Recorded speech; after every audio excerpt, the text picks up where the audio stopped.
पश्चिम बंगाल में 2.5 लाख सीआरपीएफ के भ्रष्ट अधिकारियों की जीत है, सैकड़ों आईएएस और आईपीएस अधिकारियों की चुनावी भ्रष्टता की जीत है और चुनाव आयोग की जीत है। मैं बार बार कह रहा हूं कि भारतीय जनता पार्टी के सभी नेताओं को जाकर ज्ञानेश प्रसाद को माला पहनाना चाहिए और उनका चरण वंदन करना चाहिए कि आपके आशीर्वाद से भारतीय जनता पार्टी की सरकार बन गई। पश्चिम बंगाल में जय श्री राम के नारे बोले जा रहे हैं, टीएमसी कार्यकर्ताओं के सामने जय श्री राम के नारे बोले जा रहे हैं और अब तो भी जा रहे हैं, मारे भी जा रहे हैं। देखिए अभी तक देश की जो आर्मी थी वो निष्पक्ष थी, लेकिन हमारे अमित शाह जी जो चाणक्य हैं वो इस देश की आर्मी को खतरे में ले आए, वो भी हिंदू मुसलमान करने के लिए। अब मेरा एक और सवाल है, क्या मैं योगी भक्तों से कहना चाहता हूँ, आप खतरे में हैं।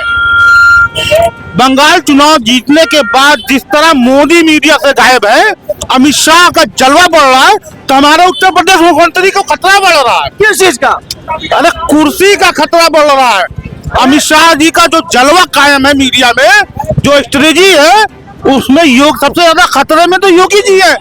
हम इस देश के योगी भक्तों से कहना चाहता हूँ, योगी जी को तो बचा लो, वरना ये लोग योगी जी को नहीं छोड़ने वाले। भारतीय जनता पार्टी के नेताओं को जाकर ज्ञानेश प्रसाद जी को माला पहनाना चाहिए और उन्हें बधाई देना चाहिए कि आपके आशीर्वाद से हमारी सरकार बन गई। तो ये मैं कहना चाहता हूँ। तो बताइए ज्ञानेश कुमार को फूल वाला माला लेकर कब जाएंगे? भाई साहब पूछ रहे हो कब जाएंगे? मायावती के भाई हैं, इनको माला फूल लेके जाना चाहिए और पहना करके सरकार को पलटना चाहिए।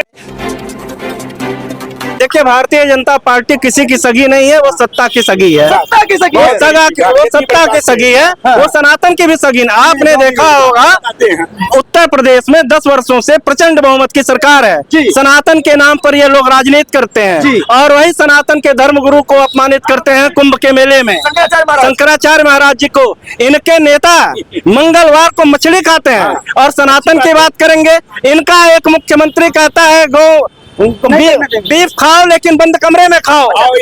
असम के मुख्यमंत्री कहते हैं हेमंत बिस्वा शर्मा, वो क्या कहते हैं? बंद कमरे में बीफ खाओ। मैं ये कहता हूँ कि अभी तो पश्चिम बंगाल की जनता की दुर्गति होने वाली है। अभी तो वो तांडव होगा कि पश्चिम बंगाल की जनता त्राही हो रही है। बताइए हो रही है, वहाँ पर तांडव होना शुरू हो गया है। और मैं और आपसे ये कहना चाहता हूँ कि पश्चिम बंगाल की राजनीति और उत्तर प्रदेश की राजनीति में बहुत अंतर है।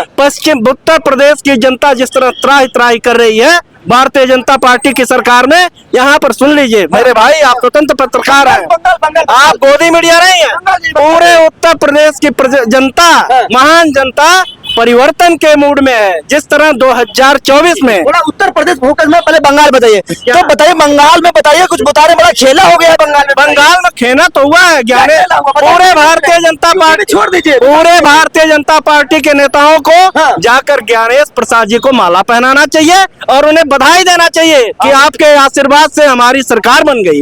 ये मैं कहना चाहता हूँ। तो बताइए ज्ञानेश कुमार को फूल वाला माला लेकर कब जाएंगे? भाई साहब पूछ रहे हो कब जाएंगे? मायावती के भाई हैं, इनको माला फूल लेके जाना चाहिए और पहना करके सरकार को पलटना चाहिए। निष्पक्ष चुनाव हुआ आपके हिसाब से? 100% निष्पक्ष नहीं, परिवर्तन का चुनाव हुआ है।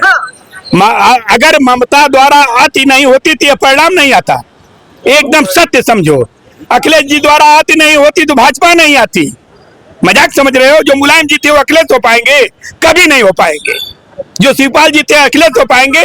कभी नहीं हो पाएंगे। गया जब वो आदमी थे, आदमी की पहचान करते थे, उसके लिए कटिबद्ध होते थे, मर जाते थे। चंद्रशेखर जी हो पाएगा कोई? जो कहेगा डकैत डकैत है तो डकैत है। चंद्रशेखर जी हो पाएगा कोई? सूरज देव हो चाहे राजदेव हो, चंद्रशेखर जी जिसको मानते थे उसको सड़क पर भी बोलते थे, मंच पर भी बोलते थे। मुलायम जी जिसको मानते थे मंच पर बोलते थे। है कोई नेता की औकात? अच्छा बस लंबा बात हो रही, बताइए पश्चिम बंगाल में निष्पक्ष चुनाव हुआ कि नहीं? पहले अरे सवाल पश्चिम की जो चीज नेताजी थे वो अखिलेश जी नहीं हो पाएंगे, तो जो माननीय अटल बिहारी वाजपेयी जी थे, जो अटल बिहारी वाजपेयी जी थे, क्या वो मोदी जी बन पाएंगे? लंबा लंबा लंबा ये बताइए पश्चिम बंगाल में निष्पक्ष चुनाव हुआ कि नहीं? बताइए। निष्पक्ष चुनाव नहीं हुआ है। पश्चिम बंगाल में 2.5 लाख सीआरपीएफ के भ्रष्ट अधिकारियों की जीत है, सैकड़ों आईएएस और आईपीएस अधिकारियों की चुनावी भ्रष्टता की जीत है और चुनाव आयोग की जीत है। अच्छा। मैं बार बार कह रहा हूं कि भारतीय जनता पार्टी के सभी नेताओं को जाकर ज्ञानेश प्रसाद को माला पहनाना चाहिए और उनका चरण वंदन करना चाहिए कि आपके आशीर्वाद से भारतीय जनता पार्टी की सरकार बन गई। बहुत शुक्रिया। ये बताइए पश्चिम बंगाल में निष्पक्ष चुनाव हुआ कि नहीं हुआ, बताइए क्या कहेंगे इस पर? देखिए, सवाल ये नहीं है कि निष्पक्ष चुनाव हुआ कि नहीं हुआ। क्या सवाल सही होना चाहिए बताइए आप? सवाल ये है कि इस देश के लोकतांत्रिक तंत्र खतरे में है। हम तो खतरे में, देखिए चुनाव में 5 साल में हमको एक ही अधिकार मिलता है, वोट डालने का, वो भी ये सरकार छीन रही है। तो हम ये चाहते हैं प्रधानमंत्री जी, आप प्रधानमंत्री बने रहें, आप जिसको चाहिए मुख्यमंत्री बना लीजिए, लेकिन हमारे अधिकार को छीन लीजिए, लेकिन इस देश को तो बचा लीजिए। देश हमारा कहाँ जा रहा है? अरे पश्चिम बंगाल में जय श्री राम के नारे बोले जा रहे हैं, टीएमसी कार्यकर्ताओं के सामने जय श्री राम के नारे बोले जा रहे हैं और अब तो मारे भी जा रहे हैं, मारे भी जा रहे हैं। देखिए अभी तक देश की जो आर्मी थी वो निष्पक्ष थी, लेकिन हमारे अमित शाह जी जो चाणक्य हैं वो इस देश की आर्मी को खतरे में ले आए, वो भी हिंदू मुसलमान करने के लिए। अब मेरा एक और सवाल है, मैं योगी भक्तों से कहना चाहता हूँ, आप खतरे में हैं। बंगाल चुनाव जीतने के बाद जिस तरह मोदी मीडिया से गायब है, अमित शाह का जलवा बढ़ रहा है, तो हमारे उत्तर प्रदेश मुख्यमंत्री को खतरा बढ़ रहा है। किस चीज का? अरे कुर्सी का खतरा बढ़ रहा है। अमित शाह जी का जो जलवा कायम है मीडिया में, जो स्ट्रेटजी है, उसमें योग सबसे ज्यादा खतरे में तो योगी जी है। हम इस देश के योगी भक्तों से कहना चाहता हूँ, योगी जी को तो बचा लो, वरना ये लोग योगी जी को नहीं छोड़ने वाले। साहब इस सदन में बोले थे कि योगी जी तीसरी बार आ रहे हैं। सदन में बोलना, काम करना अलग बात है। पूरा देश जानता है कि 2 ध्रुव है भाजपा में, एक अमित शाह तो दूसरा योगी आदित्यनाथ। इस देश में लोकतंत्र खतरे में है, उससे ज्यादा खतरे में हमारी उत्तर प्रदेश के मुख्यमंत्री हैं। अच्छा। उनकी कुर्सी कभी भी खींची जा सकती है। पश्चिम बंगाल के चुनाव रिजल्ट के बाद उत्तर प्रदेश में क्या लग रहा है कि भगवा लहराएगा कि साइकिल वाला माहौल बनेगा? देखिए मैं उत्तर प्रदेश के नौजवानों बुजुर्गों से एक अपील करना चाहता हूँ, आप मुसलमानों जितनी नफरत करना कर लीजिए, करते रहिए, लेकिन इस देश को बचाने के लिए किसी अच्छे नेतृत्व में इस देश को सौंप दीजिए। योगी सही नहीं है, मैं यही कहना चाहता हूँ, अच्छे नेतृत्व को सौंप दीजिए इस देश की, इस प्रदेश की आवाम। आप जितनी नफरत करनी मुसलमानों से कर लीजिए, लेकिन देश को सही रास्ते पे ले जाइए, देश को बचा लीजिए। हम तो सुने थे आप देशभक्त लोग हैं, फिर भी आप देश गड्ढे में क्यों डाल रहे हैं?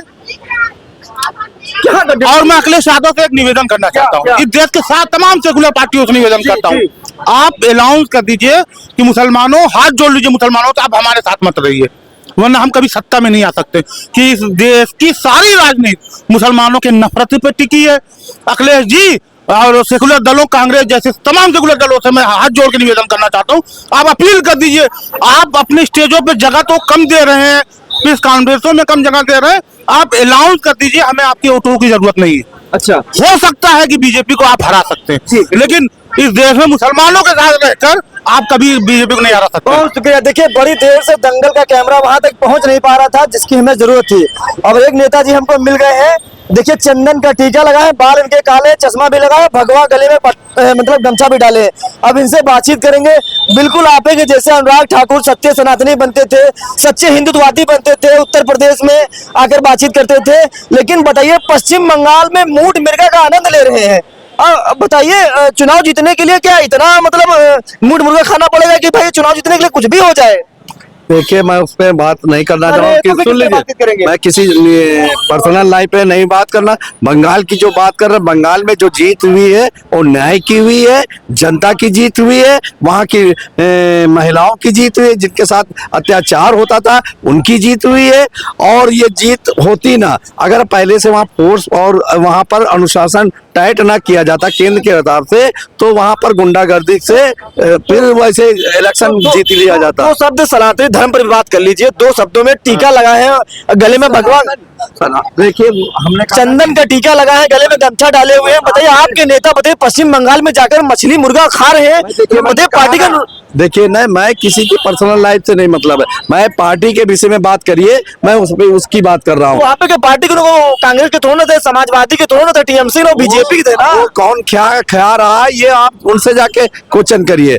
रही पार्टी तो हम पूछ ले, लेकिन मिलते नहीं, पता नहीं कहाँ रहते हैं, किस बिल में रहते, मिलते ही नहीं ना। पूछ ये बात आप उनसे जाके पर्सनली पूछिए कि आप क्यों खा रहे। मगर रही जो वहां पर बंगाल में जो हुई है, वो अभी वहां शपथ ग्रहण होने दीजिए, और शपथ ग्रहण होने के बाद जैसे यूपी में गुंडा मुक्त सरकार हुआ है, वैसे आप बंगाल में अमन और चैन से लोग रहेंगे और सरकार की योजनाओं को सब पर उसको फायदा मिले। जैसे ही पश्चिम बंगाल में सत्ता बदली बीजेपी के, देखिए कार्यकर्ता जय श्री राम के नारे लगा रहे, टीएमसी कार्यकर्ताओं को दौड़ा दौड़ा के बताइए पीट रहे हैं। यही सच्चा सनातन है, बताइए आप लोगों का। देखिए, जो बोए हो वही तो काटोगे, इतना बदला लिया जाएगा। नहीं भाई, आप लोगों ने भी दंगा खूब किया है, दंगा ऐसा वैसा नहीं, बहुत लोगों के साथ आपने क्या, वहाँ एक डॉक्टर की महिलाओं के साथ अत्याचार हुआ है, उसको मार दिया, उसके घर वाले न्याय मांगते रहे, उसको न्याय नहीं मिलने दिया। वहाँ की मुख्यमंत्री ममता बनर्जी ने लोगों को न्याय नहीं दिया, वो कान में रुई डाले बैठी थी, उनके जो नीचे सिस्टम चलाते थे वही चलाते थे, वो जो बता देते थे ममता जी उस पर फॉलो कर देती। तो ये देश का जो राजा है, अगर आंख पे पट्टी बांध लेगा, कान में रुई लगा लेगा, तो उस देश का यही हसन होगा। बिल्कुल। देखिए, एक भाई साहब हैं, उनसे भी थोड़ा बातचीत कर लेते हैं। ये बताइए भाई साहब, पश्चिम बंगाल में ममता बनर्जी बड़ा आरोप लगा रही है कि बड़ी धांधली हुई है, क्या क्या सच्चाई है, क्या देखते हैं आप? जब धर्म युद्ध हो रहा था तो धर्म यज्ञ वशिष्ठ मुनि के नेतृत्व में हो रहा था, उसमें ताड़ुका व्यवधान डाल रहे थे, तो ताड़ुका का वध किया गया राम के द्वारा। उसी तरह भारत